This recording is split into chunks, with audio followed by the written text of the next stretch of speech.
Seigneur, puisses-tu être élevé ce matin, Seigneur? Lorsque je regarde à la croix, Seigneur, ta souffrance, ton sang, Seigneur. Oh, si ton cœur a été déchiré, Seigneur, à cause de mes péchés, oh, mon cœur est déchiré à cause de ton amour, à cause de ta grandeur, à cause de ton obéissance, Seigneur. Ô Dieu Tout-Puissant, devant toi, je me courbe encore, Seigneur. Après toutes mes années de vie chrétienne, Seigneur, je suis encore ébloui devant tant de bonté, tant d'amour, tant de miséricorde éternelle. Je te donne toute la gloire et toute l'honneur, Seigneur. Et puisses-tu continuer ce matin, Seigneur, après la louange, après l'adoration, le culte qu'on t'a rendu de nos lèvres, Seigneur, que ton Saint-Esprit puisse faire une œuvre à l'intérieur de nous continuelle, Seigneur Jésus. Et si, Seigneur, au travers de la prédication, on peut réaliser des choses, Seigneur, qu'on a abandonnées durant notre vie chrétienne, Seigneur. Nous savons qu'au pied de la croix, Seigneur, tu nous relèves, Seigneur, tu nous pardonnes, Seigneur, et tu nous restaures, Seigneur. Et s'il y a des gens ce matin, Seigneur, que lorsqu'ils vont entendre la parole, ils vont être dérangés dans leur cœur, Seigneur, c'est parce que tu veux leur bien, Seigneur. Oui, Seigneur, tu veux les relever, Seigneur, parce que tu es un Dieu d'amour, tu es un Dieu qui pense les plaies, Seigneur. Seigneur, fais ton œuvre ce matin au-delà de tout ce qu'on peut concevoir, Seigneur. Et sois-en glorifié, éternel. Alléluia, Jésus. On vit des temps extraordinaires et vous savez, j'ai regardé, vous savez, quand on a fait le sondage, souvent on dit, on fait un sondage, à quoi ça sert? Bien, ce matin, on va continuer ce qu'on a commencé à partir de ce que j'ai lu dans les sondages. Et vous savez, les sondages, ils révèlent des choses parce que la majorité des gens n'ont pas signé. Et je suis content pour ça. Fait que je n'ai pas de jugement à porter à personne. Quand je parle de jugement, je ne veux pas juger. Vous savez ce que je vous dis, on peut avoir des présuppositions. Mais on a parlé souvent de la grâce de Dieu. Et c'est pour ça qu'on a commencé notre série en parlant du salut par grâce. La confession du nom de Jésus-Christ, la réception de Jésus-Christ comme notre Sauveur, comme notre Maître, comme celui à qui on a dit un jour, Seigneur, j'accepte ta grâce, j'accepte ton pardon, j'accepte que sur la croix, tu as tout accompli pour que je sois libre, pour que j'aie le pardon de mes péchés. Et on a dit oui au Seigneur. On a vu par après que la justification, on est sauvé par grâce, mais il y a le mot justification. Que la justification, et que ça soit clair, chacun de nous, on est coupable. Chacun de nous, on est des pécheurs.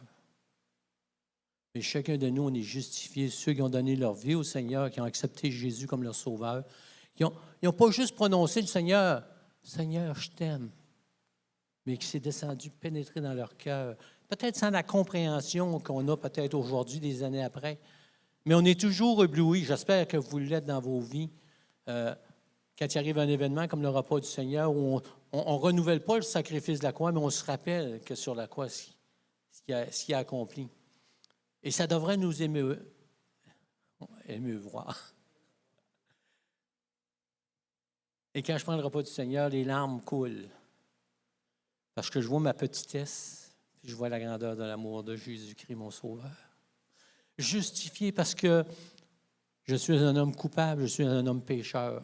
Vous, chacun de nous, peu importe notre degré dans le Seigneur, excusez, je n'aime pas dire le degré, notre nombre d'années qu'on est dans le Seigneur, plus on s'en va vers le Seigneur en âge ou en spiritualité, plus on réalise qu'on est des pécheurs, mais qu'on est justifié par la grâce du Seigneur. Et quand on a compris ça, on va voir ce matin une dimension de la parole de Dieu qui nous amène encore plus loin, parce qu'on a parlé de la sanctification la dernière fois, j'ai parlé en avant, qu'est-ce que c'était la sanctification? Et aujourd'hui, on va commencer avec Matthieu 28, 19 et 20. Vous connaissez ça par cœur. Et ce que je vais vous amener ce matin, surtout à une église que les gens, ça fait longtemps qu'ils sont là, mais on a beaucoup de nouveaux. Puis dans le sondage, il y en a qui partageaient « Oh, si j'avais su ça au commencement. »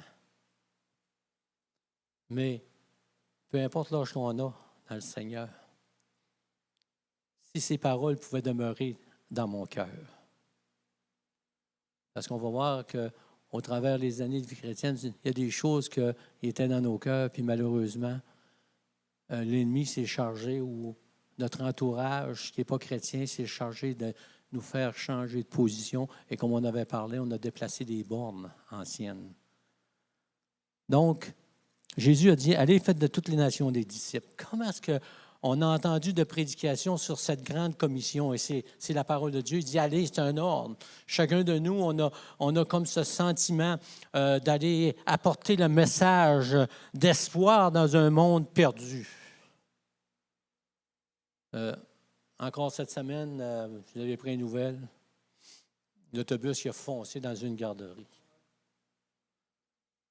Le monde, il se pose des questions. Comment ces choses-là peuvent arriver?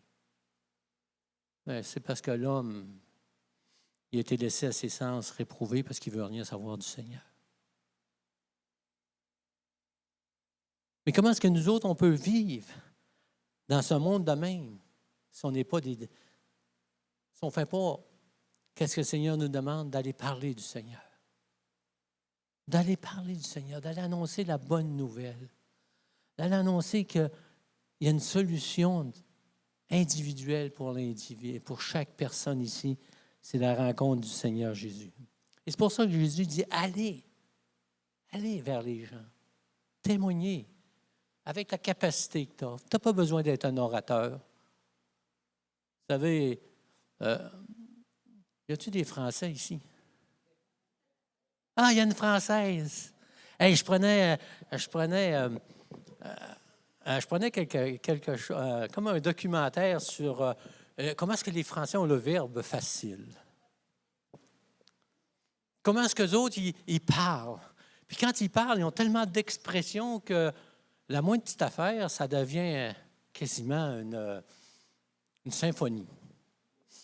Puis là, il parlait d'un Français qui était dans le métro, puis qui quêtait. Il demandait l'aumône. Et là, il l'avait enregistré. Hey, c'était quasiment un discours extraordinaire qu'on entend rarement. Bonjour, messieurs, mesdames. Je m'adresse à vous, concitoyens, citoyens, citoyennes, et permettez-moi de me présenter à votre humble personne. Je suis un itinérant. Et là, il continuait. Il a parlé de même pendant 5 minutes. Tout un beau verbe. Et il faisait une relation avec nos itinérants, puis je ne veux pas démystifier, je veux pas écraser, ridiculiser les itinérants, c'est pas ça. Mais il dit au Québec, quand tu t'en vas, puis il y a un itinérant, il dit « Hey, t'as-tu 25 cents? T'as-tu une pièce? » Et tu sais, il ne commence pas un grand discours. Et Jésus, il ne fait pas des immenses discours quand il nous donne des choix. Il dit « Allez! Allez, faites des disciples.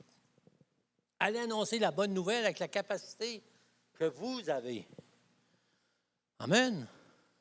Si ce n'est pas un orateur, n'essayez pas d'être un orateur, ça ne marchera pas. Ce n'est pas compliqué à annoncer le salut.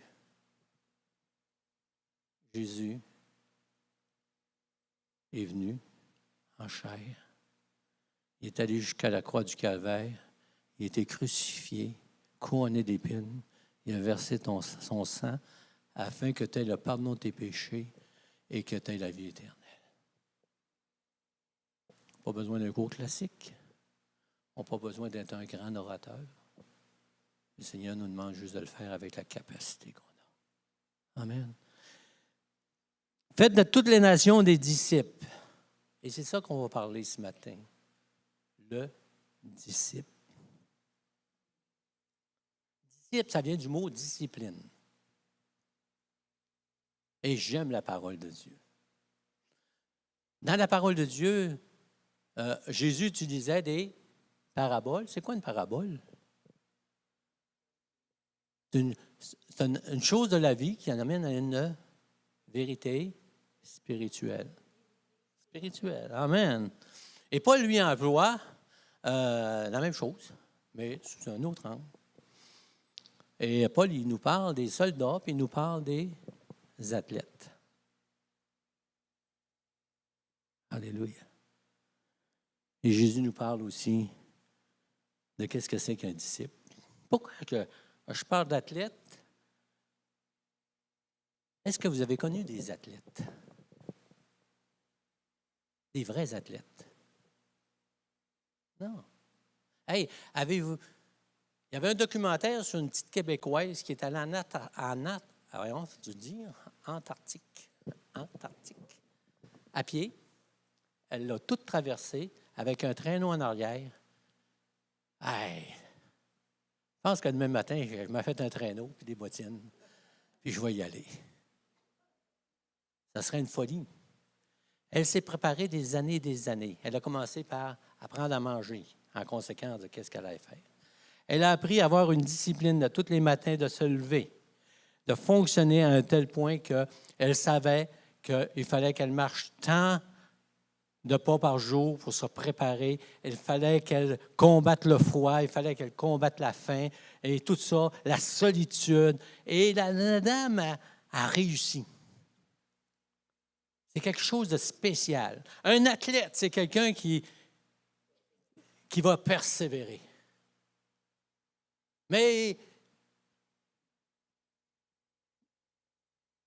un athlète spirituel et un athlète physique, on pourrait dire, il y a une petite différence.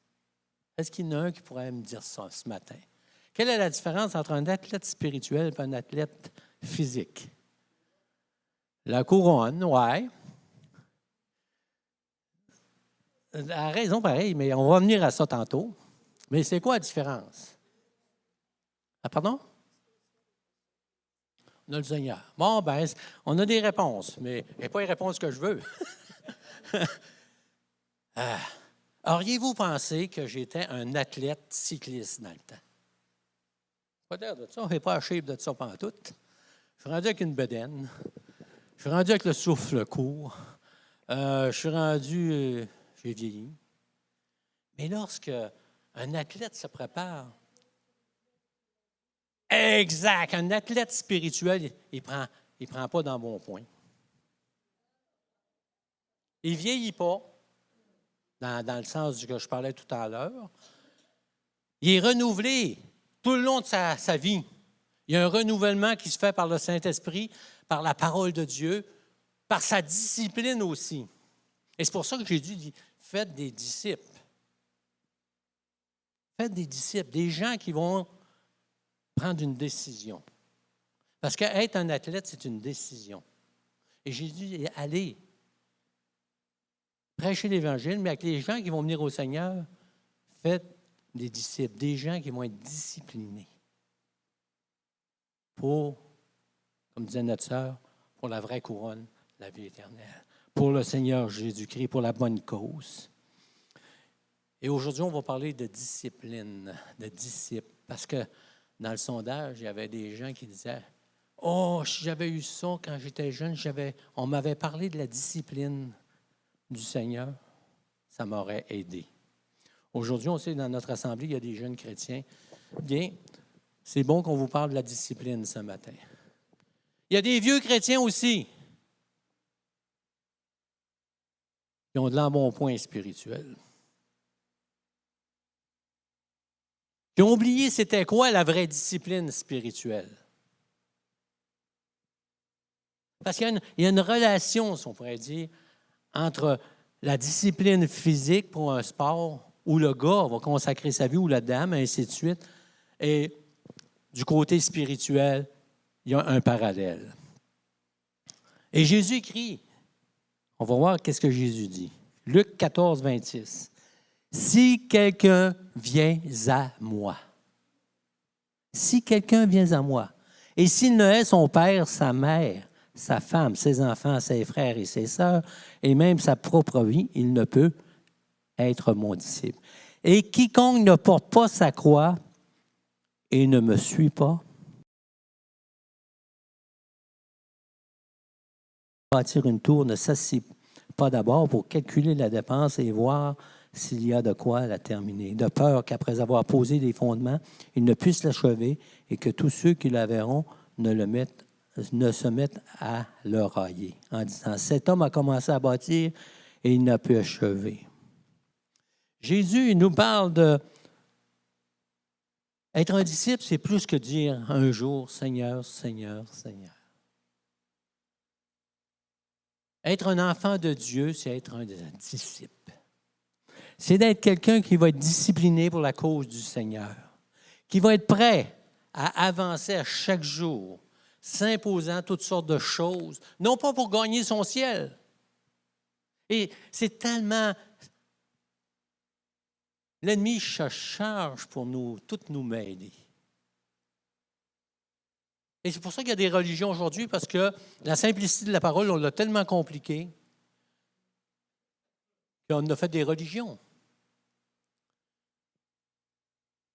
Si Jésus parle de ces choses, s'il ne vient à moi, c'est-à-dire lorsqu'une personne donne son cœur au Seigneur, lorsque c'est la vraie repentance, non pas une repentance, oh Seigneur, Seigneur, oh, je vais me garrocher parce que j'ai entendu dire, hey, il faut que tu t'avances, il faut que tu prononces cette parole pour être sauvé. C'est pas mauvais, ça. C'est bon qu'on le fasse. Mais lorsqu'on le fait, il faut le faire avec une vérité et laisser agir le Saint-Esprit en dedans de nous qui va se révéler d'une façon particulière et il va y avoir des suites à ça. Et c'est ça que Jésus est en train de dire. Si tu as confessé mon nom, puis si tu veux me suivre, bien, tu devras avoir des choses qui vont arriver dans ta vie. Sois pas surpris. Et c'est ce qu'on va regarder ce matin. Notre confession de foi, notre acceptation du Seigneur, notre repentance, notre justification, notre sanctification, notre consécration, il y a un prix à payer pour ça. Le salut, il est gratuit. Mais devenir un disciple, un vrai disciple, parce que j'ai connu Jésus-Christ, parce que j'aime le Seigneur, parce que je veux lui plaire, parce que je veux le remercier pour ce qu'il a fait pour mes péchés, le pardon de mes péchés, bien, j'ai tout compris ça. Et Jésus dit, faites-en des disciples et enseignez-leur à observer tout ce que je vous ai prescrit. Paul écrivait dans 2 Timothée 4,7, « J'ai combattu le bon combat. » Et ce n'est pas le combat que les gens d'à côté de lui menaient. Ce n'est pas le combat qu'on vit dans le monde en se levant le matin parce qu'il faut aller travailler, il faut faire ses affaires. Ce n'est pas le combat de la vieillesse, des courbatures et ainsi de suite. C'est le combat de la foi. Il dit, j'ai combattu le bon combat, j'ai achevé la course, j'ai gardé la foi.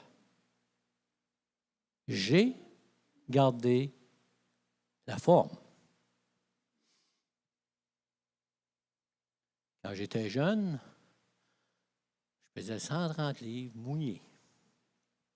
Je pouvais faire dans un avant-midi, je pouvais faire 120 000 à Bessie-Capadal.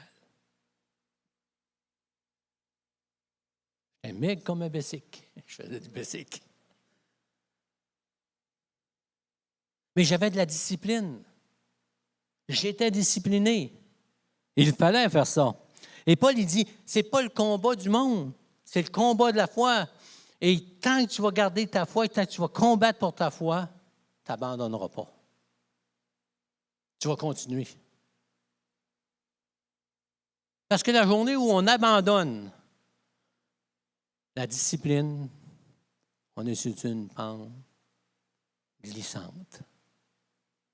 Lorsqu'on abandonne notre discipline spirituelle, on commence sans s'en rendre compte à être sur une pente glissante. Le Seigneur ne fait rien en cachette, hein? Lorsque Paul est venu au Seigneur, vous savez que Dieu lui a dit, dans Actes 9,16, je lui montrerai tout ce qu'il doit souffrir en mon nom. Hey, la discipline, là, tu souffres. Peu importe la discipline que tu fais, le sport que tu fais, pour te rendre en haut, tu vas souffrir. La traversée du lac Saint-Jean. Si vous allez au lac Saint-Jean, est-ce qu'il y en a qui sont déjà allés? C'est un beau lac, hein?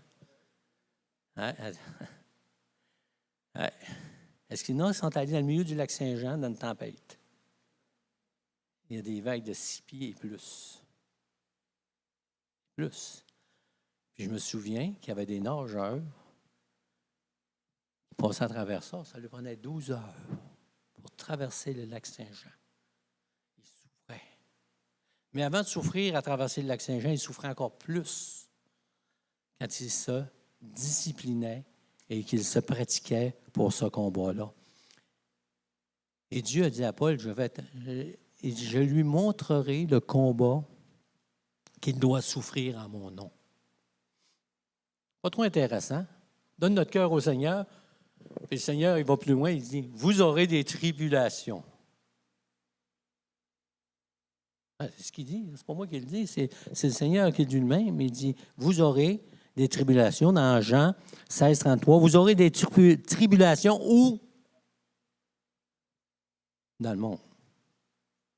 Vous aurez des tribulations dans le monde, mais prenez courage, j'ai vaincu le monde.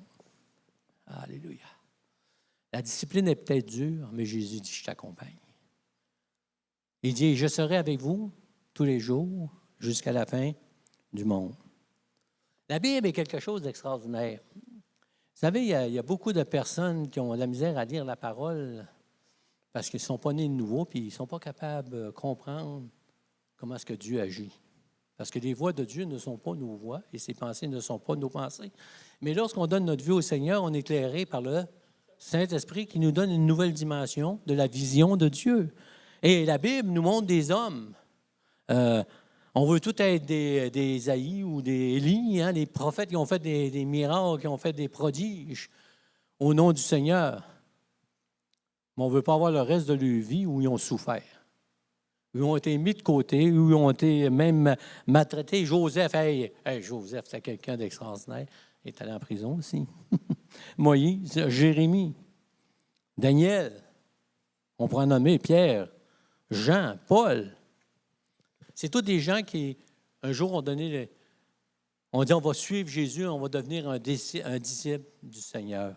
Dans l'Ancien Testament comme dans le Nouveau Testament, ils ont passé au travers des temps difficiles. Mais qu'est-ce que c'est un disciple du Seigneur?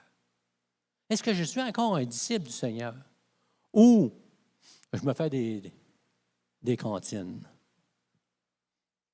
Hey, je me rappellerai, j'avais serré mon vélo, je ne faisais plus de vélo. Je m'étais acheté un auto, hein, fait que le vélo, il a pris le bord. Et j'ai commencé à faire de la conduite automobile avec un petit char sport décapotable 2 places. Et à un moment donné, je suis arrivé chez nous, j'ai vu mon bicycle dans le coin. Ah, ben ça faisait 3 ans que je ne l'avais pas fait. J'étais un athlète. Et moi, j'aimais les côtes. Plus j'étais à pic, plus j'aimais ça. Ben, j'étais un athlète. J'avais fait un petit peu de poids. Et je suis allé, la pire des côtes qu'on avait dans le coin, j'ai dit, je vais en monter. Je l'ai monté de peine et de misère, puis je t'ai serré mon bicycle, puis je l'ai repris pendant des années et des années. J'étais découragé. Mais le Seigneur, peut-être qu'on a abandonné notre discipline du Seigneur. Pour quelque raison que ce soit. Mais le Seigneur, il dit, écoute, je vais te redonner la capacité. Reviens à ton bon sens. Qu'est-ce qu'un vrai chrétien? Un chrétien, c'est quelqu'un qui est sur le sentier de la sanctification. On en a parlé dernièrement. La sanctification, ce n'est pas toujours facile. Il faut qu'elle soit là, mais il y a des obstacles. Être un disciple, c'est quelqu'un qui va suivre l'enseignement du maître. Notre enseignement du maître, il est là. Il ne change pas. Hey, c'est quelque chose d'extraordinaire. Il ne change pas. C'est le même. Tout le temps, tout le temps, tout le temps. Même enseignement, il se répète. Il se répète. Un disciple, c'est quelqu'un qui est sous l'influence de son maître. Si on n'est pas sous l'influence de Jésus,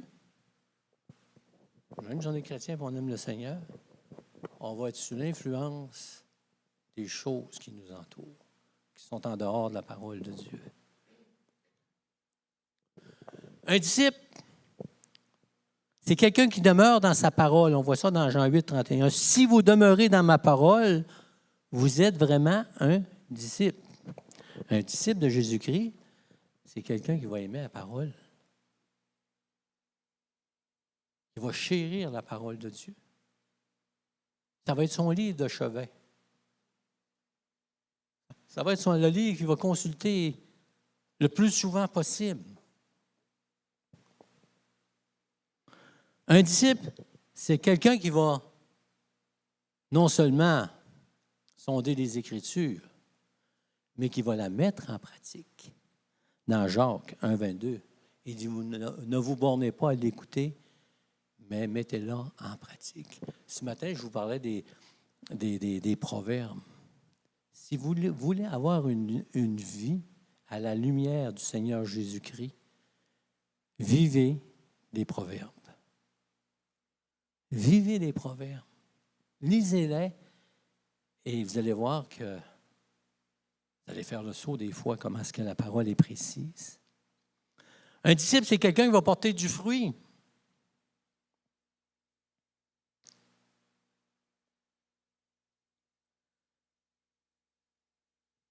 Un chrétien, c'est quelqu'un qui va marcher dans l'amour, Jean 13, 35. À ceci, tous connaîtront que vous êtes mes disciples, si vous avez de l'amour les uns pour les autres. Et là, on va rentrer dans le beefsteak, dans la bonne partie, où le Seigneur va nous parler. La vie d'un disciple est un combat. C'est une discipline. C'est une répétition. Un athlète, il répète constamment les mêmes choses. Il fait les mêmes choses à chaque jour. Il y a un entraînement précis. L'entraînement n'est pas le combat directement. C'est un entraînement. Et lorsqu'il va être dans le combat, il va pouvoir passer à travers le combat parce qu'il va être discipliné. Matthieu 16, 24. Alors Jésus dit à ses disciples, si quelqu'un veut venir après moi, qu'il renonce à lui-même. Renoncer à soi-même. C'est drôle pareil. Des fois, on n'est pas tous pareils devant le Seigneur. Dans le sens que on est tous, il nous aime tous de la même manière, mais vous savez, j'essaie de me dire les mots comme on doit les dire. Il y en a qui ont le quotient intellectuel plus haut que d'autres. Non, ce n'est pas un déshonneur d'avoir des personnes qui sont plus intelligentes que d'autres. Non, mais c'est une réalité. Mais c'est plus dur à quelqu'un qui est très, avec un quotient intellectuel très, très élevé, de renoncer à lui-même. Parce qu'il faut qu'il renonce à toute sa façon de penser, toute sa façon de comprendre les choses, sans le vouloir. Vous savez, on s'élève. Fait que là, il dit, il faut que tu renonces à ta façon de penser. Il faut que tu renonces à ta petite vie. Il faut que tu renonces à faire ta volonté, faire ce que tu veux. Parce qu'un disciple, il ne fait pas ce qu'il veut. Un athlète, il ne fait pas ce qu'il veut. Il fait ce que son coach il dit. Que ça lui plaise ou pas, s'il n'obéit pas, il va en avoir des conséquences. Et le vrai disciple, il dit, si quelqu'un veut venir après moi, qu'il renonce à lui-même. Qu'il renonce à lui-même. Que sa petite personne, qu'il arrête de penser qu'il est le nombril du monde. Il faut qu'il renonce à sa vie. Renonce à son ancienne manière de penser. Peu importe où il est dans sa vie. Il faut qu'il renonce à sa vie pour suivre Jésus-Christ. Il faut qu'il renonce à lui-même. Matthieu 7, 21, il dit, « Ceux qui me disent, Seigneur, Seigneur, n'entreront pas tous dans le royaume des cieux, mais celui qui fait la volonté de mon Père qui est dans les cieux. » C'est ça, renoncer à nous autres mêmes, c'est renoncer à faire notre volonté, à faire ce qui nous plaît, qu'est-ce qu'on veut, et faire qu'est-ce que la parole de Dieu nous dit, qu'est-ce que le Seigneur veut qu'on fasse. C'est le départ. C'est le départ. Parce que les voies de Dieu ne sont pas nos voies et ses pensées ne sont pas nos pensées. Est-ce que, après plusieurs années de ma vie chrétienne, est-ce que je renonce encore à moi-même? Chacun de nous, on doit s'examiner. Est-ce que, quand j'ai accepté le Seigneur, « Oh Seigneur, je vais faire ta volonté », je faisais tout à mon pouvoir, tout ce que je pouvais faire pour faire la volonté du Seigneur. Est-ce que je continue ou je suis reparti à vouloir faire qu'est-ce que je veux? Est-ce que je suis prêt encore à renoncer aux choses que j'avais abandonnées lorsque j'ai donné mon cœur au Seigneur? Ou je suis revenu dans les choses que j'avais abandonnées pour la gloire du Seigneur? Être un disciple du Seigneur, c'est abandonner ses péchés. C'est abandonner ses habitudes et pratiques qui sont mauvaises aux yeux de Dieu.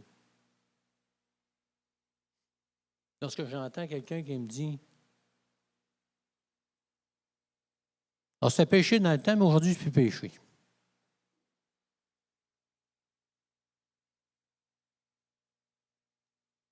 J'étais dans une conférence de pasteurs à Halifax.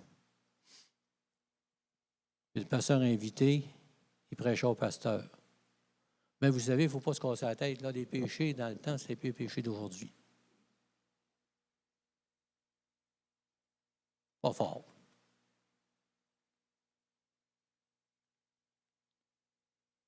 Mais un disciple de Jésus-Christ, il a abandonné ses péchés. On ne l'est pas. Parce que votre condition va devenir pire qu'avant.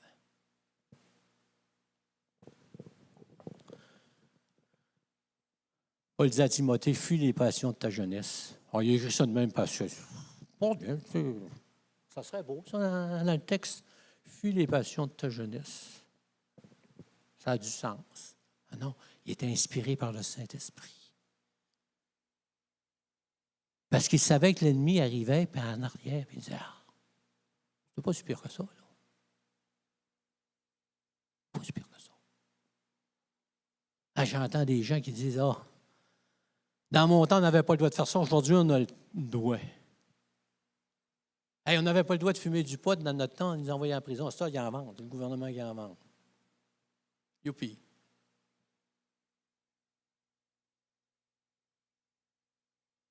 Ah non, mais c'est ça qu'on est rendu, là. Tu sais, t'as abandonné ton péché. Ramène-les pas dans ta vie. Il dit,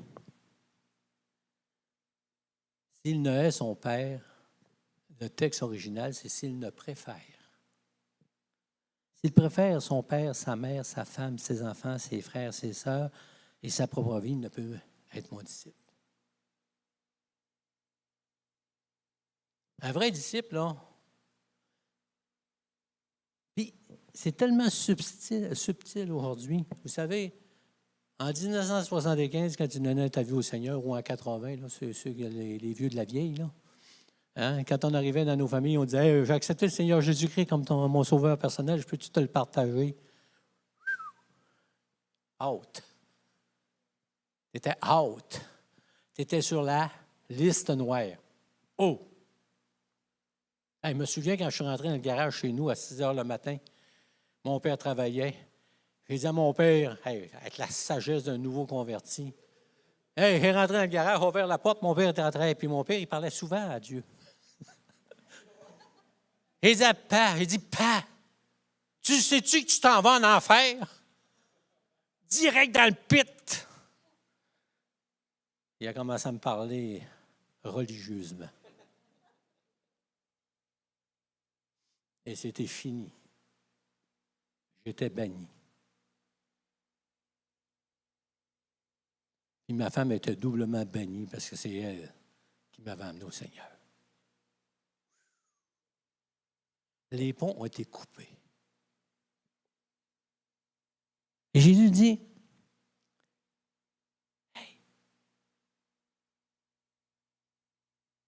que tu t'attendes que si tu veux devenir mon disciple, tu vas être tassé à un moment donné.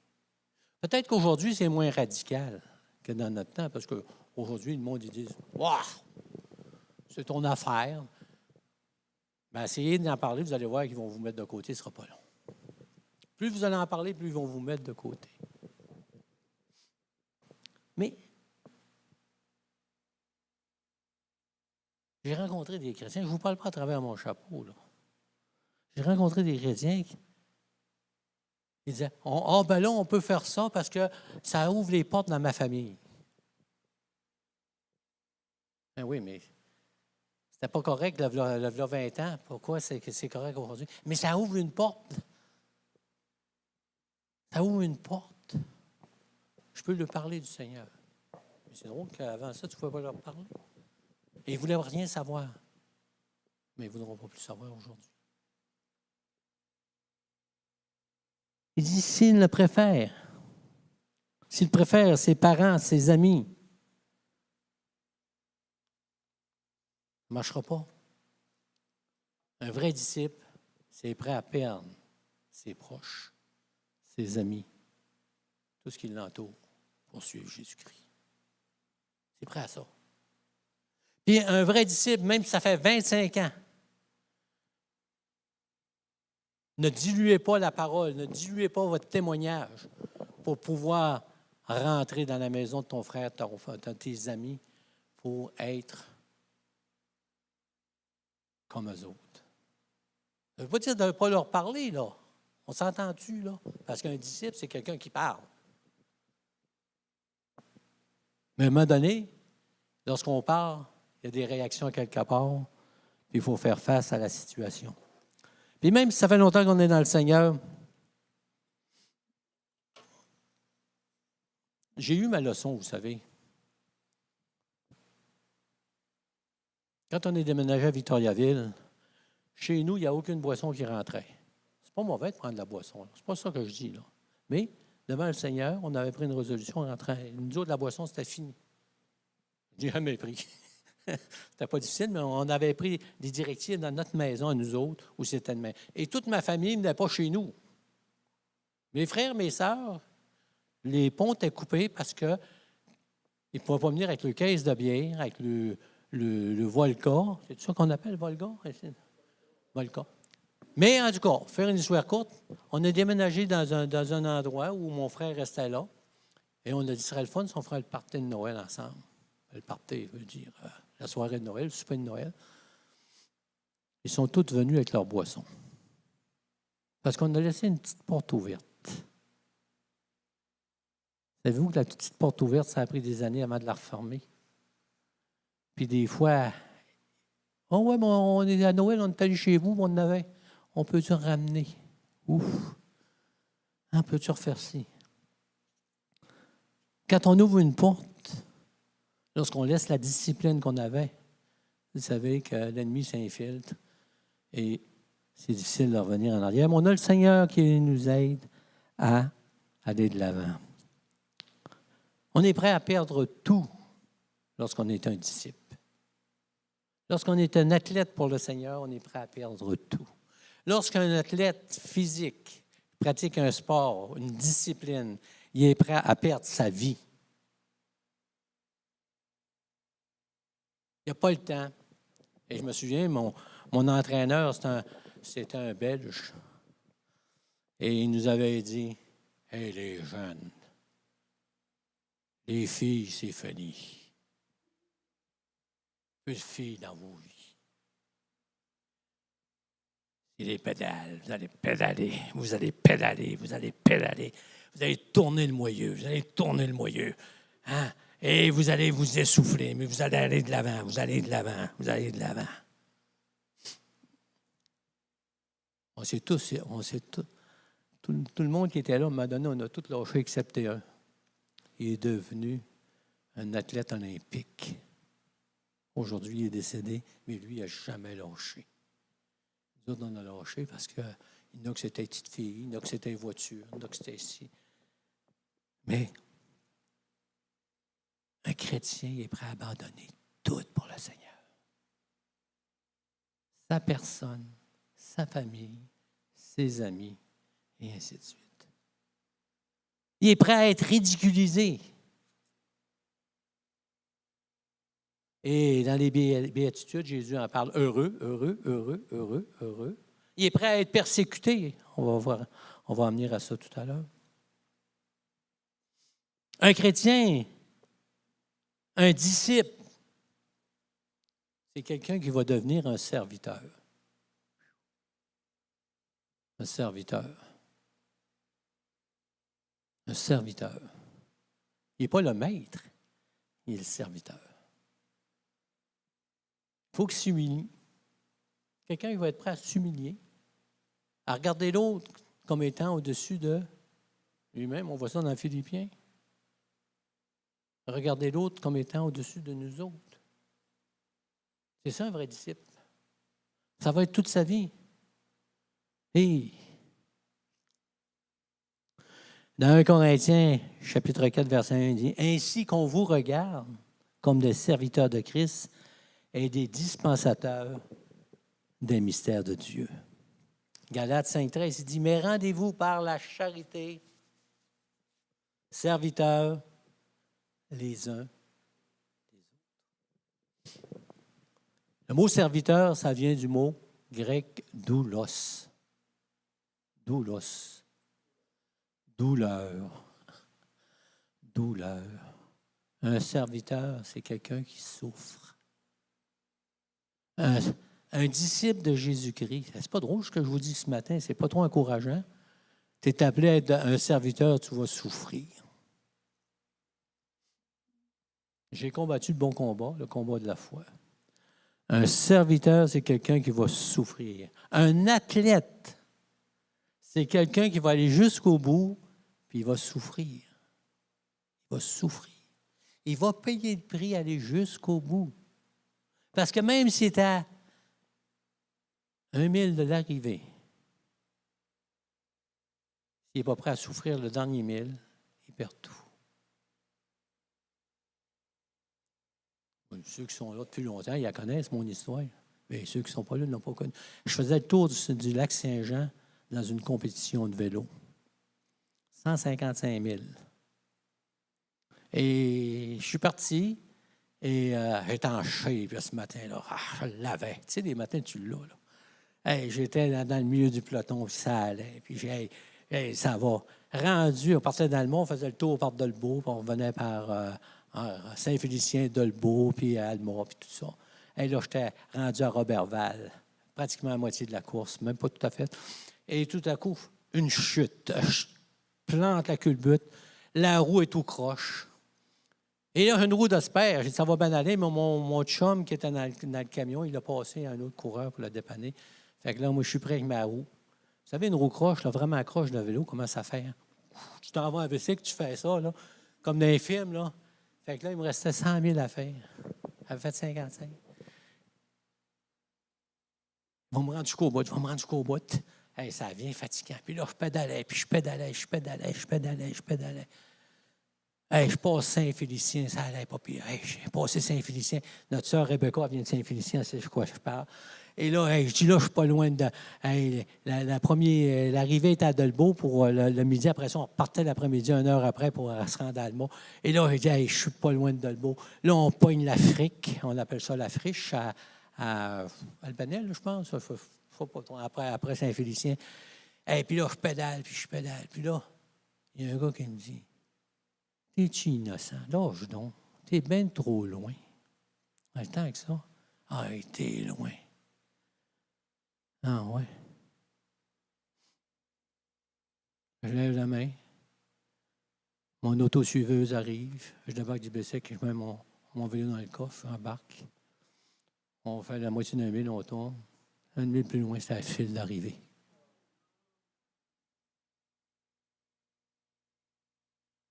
Disqualifié.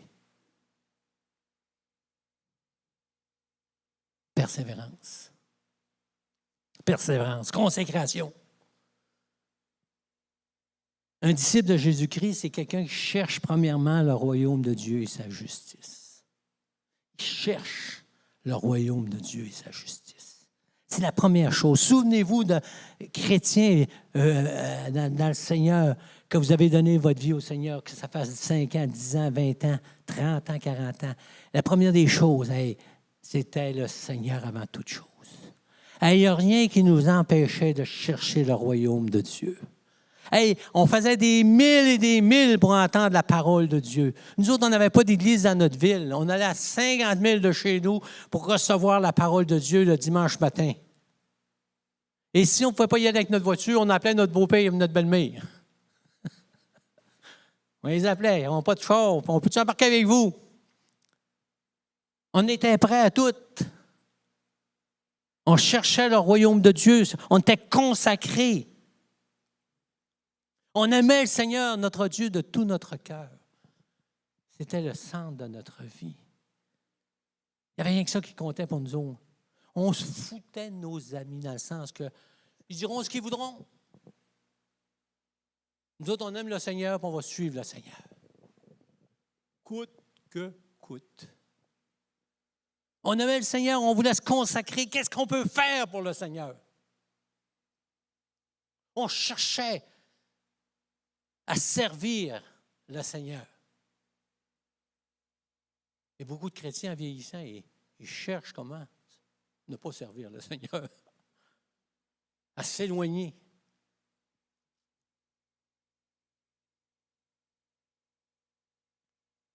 On était prêts à tout donner. On arrivait dans l'Église, qu'est-ce qu'on peut donner à l'Église pour que l'œuvre de Dieu avance? Est-ce qu'il y a quelque chose qu'on peut donner au pasteur? Dire, donne de ton temps. Oh, ça, c'est pas pire. As-tu de l'argent? Il disait le mot dîme. Je peux parler bien des choses dans le Seigneur, mais il y a des places que tu ne peux pas parler d'argent. Surtout, là, c'est moins pire. Mais au début de notre vie chrétienne, un Québécois, il est habitué à donner 25 cents par semaine. Puis quand on parlait d'argent, dans l'Église chrétienne, il y avait un pasteur, un vieux pasteur, je ne sais pas s'il est décédé d'où. Il dit, bon, pasteur Sam, il n'est pas décédé. Non, hein? Et vous venez de Laval, vous? Oui? Il n'est pas mort, pasteur Sam, hein?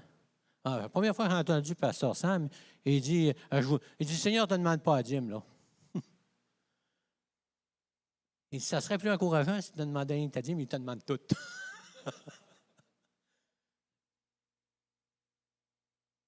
Il te demande tout. Il ne dit rien qui t'appartient.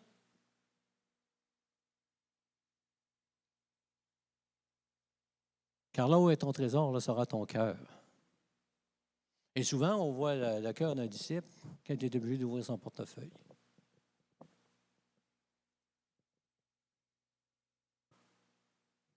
On était prêt à sacrifier n'importe quoi quand on était jeune chrétien.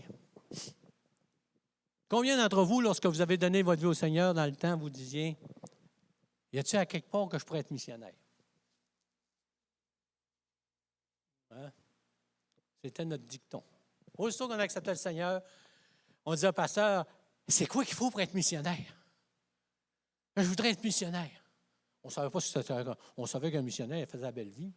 Il s'en allait, puis il faisait juste parler de Jésus, il ne travaillait plus. Hey, je voudrais être missionnaire. Moi, j'avais demandé au pasteur, hey, y a-tu des missionnaires dans le Grand Nord? C'est rare qu'une demande de même. Il dit, quoi? Oh oui, j'ai dit, où les Esquimaux? Il dit, pourquoi tu veux aller là? Ben moi, j'ai mon avion. Je peux mettre des skis et aller témoigner du Seigneur partout dans le Nord. J'aimerais ça. On était prêt à donner tout ce qu'on avait. Notre argent, et ainsi de suite.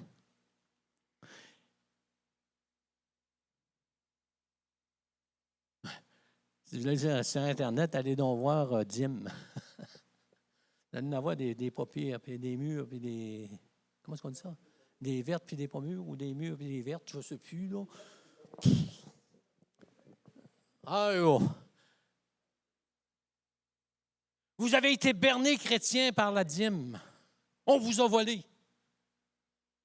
Là, tu regardes le nom, je connais ça. Hein? Ah ben, voyons donc, il va à l'église. Voyons donc, ça se peut-tu? Et là, tu rencontres des chrétiens, ils disent, on donne plus à l'église, c'est pas important. As-tu vu l'article sur Internet, la dîme de tel individu? Ben oui, je l'ai lu. Pas d'accord? Ah, ouais. Je trouve que ça a plein de sens. Ben oui. Je ne vous dis pas de donner, c'est pas mon problème. Mais un disciple de Jésus-Christ est prêt à donner n'importe quoi pour le Seigneur, pour l'avancement de l'œuvre du Seigneur. Et pour terminer, l'heure avance. Il nous reste juste 1h30 à parler. Un disciple de Jésus-Christ, c'est quelqu'un qui va se faire violence. Violence. Il va se faire violence. Il sait que ça coûte quelque chose. Ça va y faire mal. Et se faire violence, c'est pas comme on a à se fouetter nous-mêmes. Avez-vous déjà vu des gens qui se fouettaient? Moi, je suis allé évangéliser à Jonquière. Je m'occupais de la jeunesse dans le temps, puis on faisait café. Les cafés jeunesse pour aller témoigner. Puis on était allé à Jonquière, c'était avec nous autres. Hein. On était une table, puis il y avait des soi-disant chrétiens, je ne sais pas trop quoi, là, catholiques ou peu importe. Puis il y en a un qui se faisait violence. Il s'est marqué dans la Bible de se faire violence. Là, il y avait son petit fouet. Il se fouettait comme ça. C'est un problème, petit gars. Pas ça, se faire violence. Se faire violence, c'est abandonne tout, le Seigneur. C'est porter sa croix. Porter sa croix comme chrétien, c'est pas de dire « Ah, je t'ai mis de travailler un matin, là. » Non. Mais c'est d'aller travailler en étant une lumière dans les ténèbres. C'est d'aller travailler puis que les autres à côté de toi sachent que tu as Jésus-Christ, que tu as confessé Jésus-Christ. Tu as accepté le sang, la croix du calvaire. Et là, tes compagnons de travail. Hein, Louise? Premier avertissement que j'ai eu, moi, quand je suis rentré, lorsque ma compagnie a acheté une autre compagnie, ma femme a travaillé dans l'autre compagnie, et première des choses, les gars dans le garage m'ont dit, la petite secrétaire en haut est bien belle. J'ai dit, quoi? Ils m'ont dit, oui, elle est sautée sur le couvert. Quoi? C'est quoi votre histoire? J'ai dit, moi, elle est belle, là. Je la vois passer en haut, et je la trouve de mon goût. Fait que, elle dit, pourquoi tu dis ça? Elle va te parler de Jésus. C'est Jésus, sa vie. Perds pas ton temps. Ah, ouais. Puis vous savez, il avait raison. Elle parlait de Jésus. Elle était prête à se faire violence, de ne pas avoir de chum, parce qu'elle parlait du Seigneur. Parce qu'à toutes les fois qu'elle parlait du Seigneur, les gars se sauvaient. Oh, j'aurais dû me sauver. Non. C'est le plus beau, plus belle folie que j'ai faite du monde, me suis fait violence. J'ai dit, hey, non, mais c'est ça que ça lui coûtait. Ridiculiser, elle se faisait violence. Elle portait sa croix à l'ouvrage. Et Jésus dit, celui qui veut venir à moi, il va porter sa croix. Sous différentes formes, mais à cause de sa foi. Il ne sera pas mis de côté parce qu'il a un mauvais caractère, là. Il va être mis de côté parce qu'il aime le Seigneur. On est ciblé lorsqu'on est un disciple de Jésus-Christ. Il y a des choses qui sont drôles pareil, hein? Quand on décide de prendre une position pour le Seigneur, là, moi, je trouve que le Seigneur a de l'humour. Quand j'ai laissé mon emploi pour être pasteur à Alma dans le temps, j'avais fait 2 requêtes au Seigneur, que mon patron ne me demande pas ce que je vais travailler. Puis que personne ne le cherche en ville. D'un gars que je connaissais. Puis Première des choses, quand j'ai dit à mon patron que je quittais mon emploi, il dit, tu vas travailler pour un compétiteur? Non, non, non, non. Pour qui tu y vas? Pour qui tu vas? Ben, je dis, c'est pas ton problème. Pour qui tu y vas? Ben, OK, il va te le dire. Je m'en vais comme pasteur. Comment ça paye?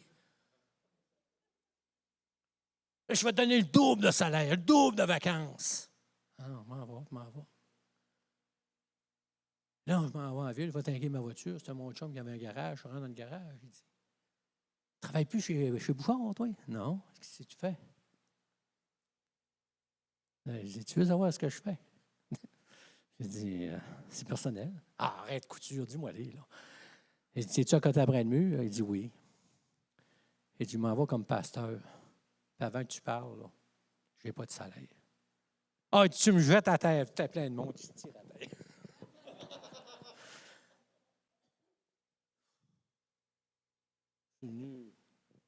Pas tangerine, mais comment est-ce qu'on dit ça? Rouge, rouge, rouge, rouge. Là.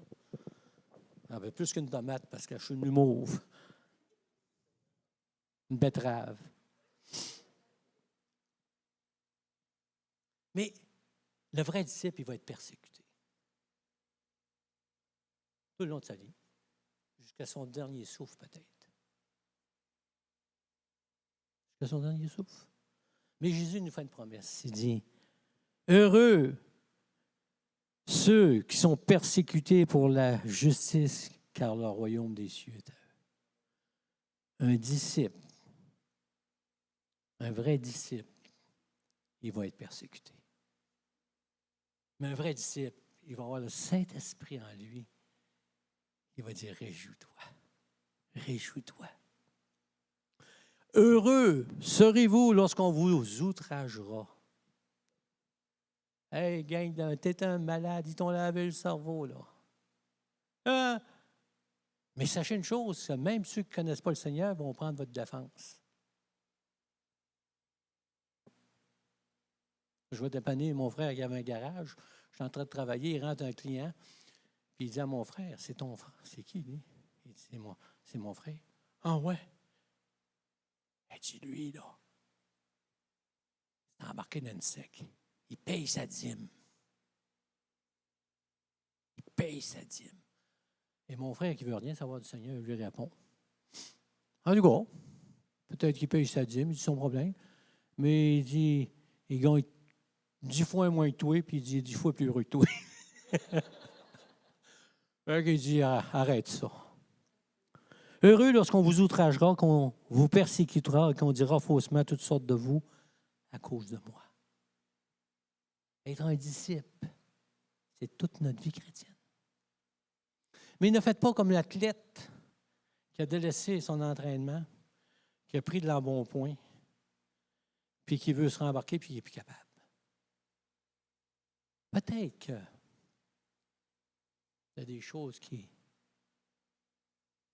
t'ont abandonné dans ta discipline de chrétien. Mais Dieu nous relève. Dieu regarde au cœur. Puis lorsque je suis infidèle, Dieu demeure fidèle.